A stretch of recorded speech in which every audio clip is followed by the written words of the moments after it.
Welcome to Chillin' 101. We hope this video helps. You start by getting the essentials in place: device, account, and connection. Once done, sign into Google and launch Google Earth Web or the app. Make sure location and microphone permissions are enabled if you plan to use live tours. Next, choose a mode, Voyager for guided stories or projects to build your own.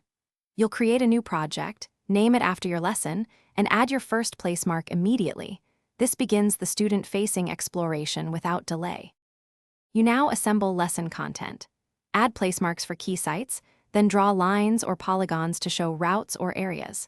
Explain why each marker matters in the description, and attach images or short YouTube clips to provide visual evidence.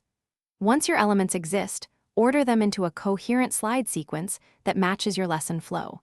Make sure to use layer visibility and distinct colors so students can quickly distinguish features. This reduces cognitive load while exploring complex spatial relationships. You finish by running the lesson in tour mode, controlling pace and stopping to ask questions.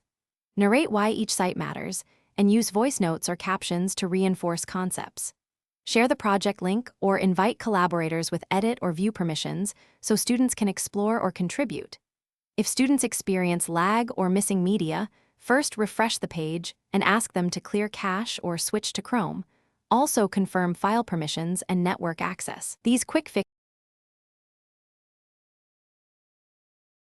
Thanks for watching. Consider subscribing if we helped you.